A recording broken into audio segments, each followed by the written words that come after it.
Page 62. Yes. Well, I'm not going to read. You can read that for yourselves. He says on page 62, the new paragraph, he says, what is meant can again best be explained by means of example. The type of backward traditional form of labor is today very often exemplified by women workers, especially unmarried ones. An almost universal complaint of employers of girls, for instance German girls, is that they are almost entirely unable and unwilling to give up methods of work inherited or once learned in favor of more efficient ones, to adapt themselves to new methods, to learn and to concentrate their intelligence, or even to use it at all. Oh, this is great. Explanations of the possibility of making work easier, above all more profitable to themselves, generally encountering complete lack of understanding. Increases at piece rates are without avail against a stone wall of habit. In general it is otherwise, and that is a point of no little importance from our point of view. Only with girls having a specifically religious, especially a pietistic background, one often hears statistical investigation confirms it that by far the best chances of economic education are found among this group. If you read that paragraph about how women don't appreciate the importance of the spirit of capitalism, are always content to do things as they always do, and they resist change, what would you think if you were Marx? How would Marx interpret this traditionalist behavior on the part of workers?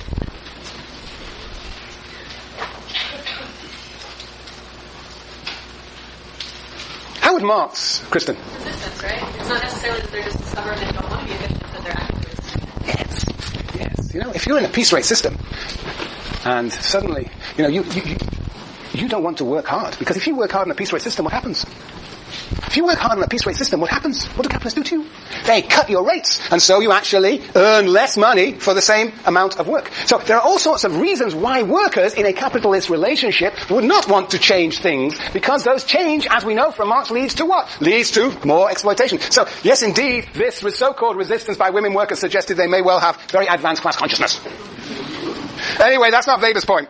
Weber's point is that they are not imbued with the spirit of capitalism, and that he finds this evidence all over society, particularly amongst those who are embedded in pre-capitalist, we would call modes of production, pre-capitalist economic systems, who find this traditionalism. And so the acquisitiveness, the acquisitive instinct, the desire to consume, and the traditionalists go together, and they are in opposition to the spirit of capitalism. They are in opposition to the spirit of capitalism. The spirit of capitalism is what pushes people to actually pursue change and transformation, to conserve energy, to innovate. Yes, Lars?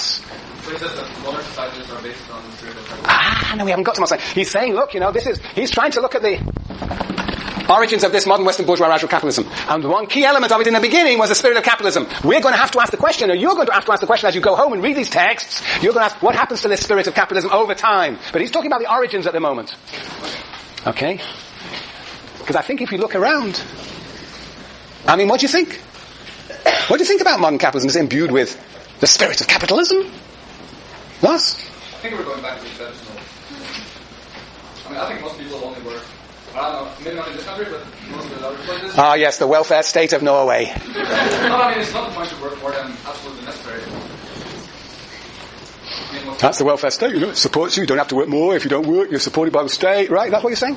No, but you only work, if you have a certain lifestyle and you know how much money, I have a certain lifestyle and I know how much money I need to live a life like that. And that's it. I only find a way to get so much money, and when I get so much money, I don't work more. Of course you don't work more. This is totally irrational. This is what Weber would say. Very good. Yes. Yes. Matthew. Well, in response to that, I was raised in kind of this way that Weber is describing, so I would say that it's very much still around, and I wouldn't say it's necessarily going away. You are you may be just very exceptional. Maybe, I don't know. What do people think about this question? Yes, Jessica. Doesn't it also kind of depend on the class that you're in? If you're living paycheck to paycheck, you're not going to think about making money for more money. You're thinking about paying your credit card bills and your rent and how I'm going to pay for my next meal, and not about what's in my savings account right now. Right. So that's very good. So, So let's differentiate this by class. Indeed, no, it's very difficult for some people to be imbued with the spirit of capitalism if they are part of the exploited class. Yes, indeed. But what about the capitalist class? Can we say the capitalist class in this country is imbued with the spirit of capitalism? Yes, you think it is, huh? Yeah. Aaron? Well, there's a sort of Yahoo example of Warren Buffett buying his home in the 1950s for $31,000 as an example of his frugality. He's the world's most wealthiest man. But I think the fact that it's such a piece of triviality is because it's so exceptional. Any thoughts about this? Any thoughts about the character of the capitalist class in the modern United States of America? Sasha? Not Sasha, is it? No, because you're shifting me around on me now. Hold on. No, you're Courtney. Yeah. I'm sorry. Okay. I'm Andy and Sasha. I can be Andy and Sasha. Yes, you see, I thought you were a Sasha with a hair back, but I guess you're not. You're Courtney with the hair back. Okay, right, I'm listening. I was going to say it's kind of ironic now because I feel like there's this whole idea of living your dream and pulling yourself up by your bootstraps and spirit capitalism, but then with the economic crisis, it's kind of like these big, auto companies, these big corporations are asking for handouts, which kind of goes back to like the socialist model. So I think it's kind of ironic that kind of the people at the top who vote this way is now asking for a handout. Right, handouts are, they would really contravene the precepts of Benjamin Franklin, right? Yes, Mari. Like, I think what you were saying about Warren Buffett is really interesting because he's was a huge supporter of Obama, who was for increasing taxes. So it goes with that, it's not necessarily about money, but the idea behind the work ethic. So even if you have tons of money, if you don't work, you're lazy. So it's beyond just what the money actually can buy. It's what it represents. Right, it's methodical control of your life. Right, it represents it speaks for you as an individual. Right. The question is that work ethic still around? I mean, Weber's saying that it was necessary to get capitalism going, but once capitalism going, does the work ethic disappear? Or is it around, Neil? I would say the ethic that Weber's talking about, that spirit of capitalism got us into this mess, and the reason that Americans are confident that it will get us out of it is because that ethic is still there. The spirit of capitalism will cause... How did the spirit of capitalism get us into this mess? Well, without certain amounts of regulation, people's pursuit of more and more money for the sake of having it caused them to kind of circumvent. Very good. The reason people know that it'll people were obsessively pursuing money. Yeah, and sometimes you have to kind of... And took enormous risks. Yes. Handed out loans to people who they knew couldn't pay them. One of the things, yes. But I think we know that people are going to want to pursue more and more money, and so there'll be some guy that's graduating from business school now that'll come up with something, and he'll pursue a lot of money, create a lot of jobs, and then we'll eventually get out of this. So I think the spirit of capitalism is definitely still here, because that's what will bounce us back. Very interesting. Yes. Who are you? Can you tell me who you are? Aaron. Aaron. Aaron too. Carbon copy, yes, go on. Think about this on an individual level of spirit of capitalism. I was thinking about contemporary examples and kind of considering the Bernie Madoff situation.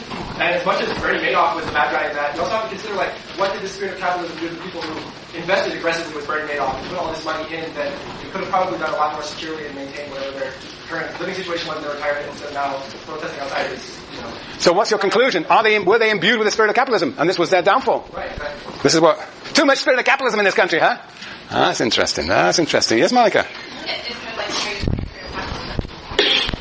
So what I got from the Benjamin Franklin side of it was it's hard work and diligence in your life. And I don't know if you guys ever read the book Real and Die, which talks about hard she has a PhD in biology and she's working out with basically deadlies and how that's the hardest work she's ever done. But we don't value that as much in society. And those people are working hard. Then Bernie Madoff, who I don't know, 2020 on it, he was off in vacation and leading it around to his son.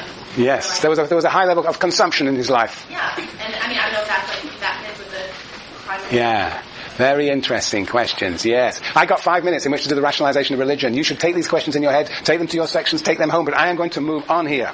Okay. What we have said so far is there is a spirit of capitalism which Weber is saying is unique. It appears, in the backwoods of Pennsylvania, right? In the 16th century, 17th century. Not in the heart of capitalism in Italy, but in the backwoods. What is this spirit of capitalism? Well, he defines it, and he wants to know where it comes from. He's going to look at the religious antecedents of the spirit of capitalism.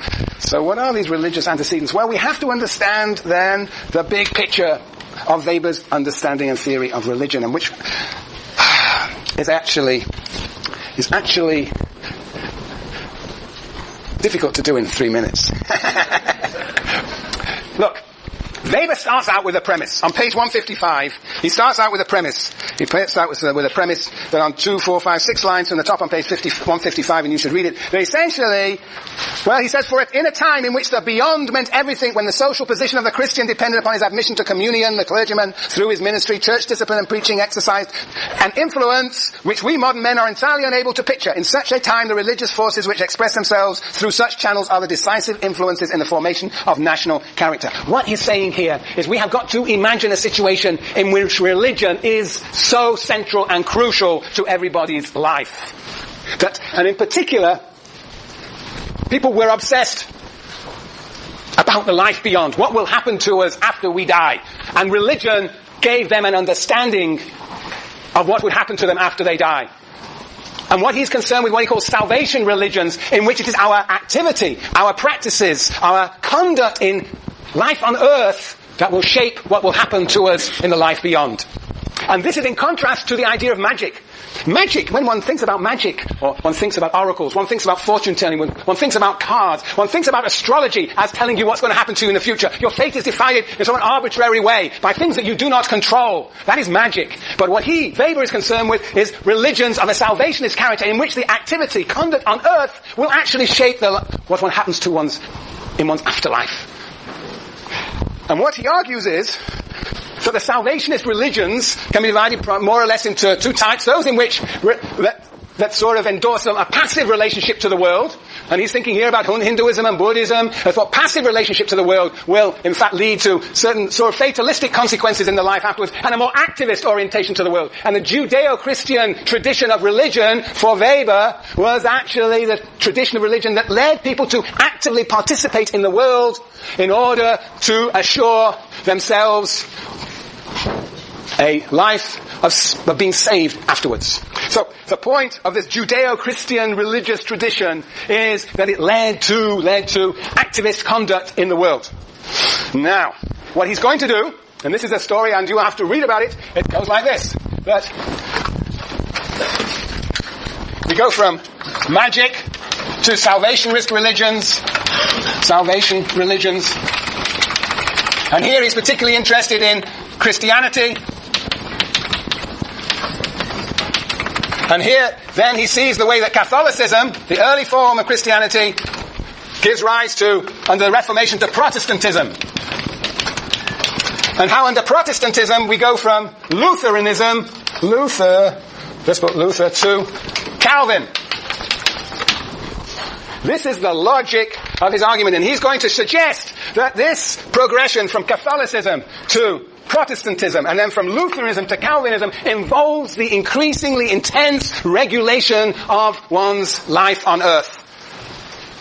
And what he's going to argue is that associated with the idea of Protestant Lutheranism is the idea of what? Of calling.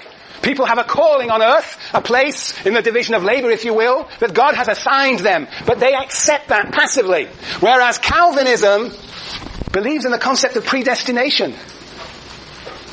And predestination means what? It means that you are predestined to be saved or damned. Elect or damned, and you do not know it. And you are as nervous as hell about it. You are nervous. You do not know whether you're saved or you're damned. And so what do you do if you're nervous about that? You do what? You look for signs that you are saved. And you will see those signs in the consequences of your conduct on earth. And you're so nervous that you get so intensely involved in your life that you begin to methodically control every moment of that life. And you actually develop, if you're a capitalist, that spirit of capitalism. That is the argument of the book, and we will go over it on Thursday. So read, and reread. Oh, shoot. Yes, Conrad. Where would, like, people that are under Christianity, like under, like, Pentecostal, apostolic, like, doctrines like that, where would that fall? They're forms of Protestantism. Yeah.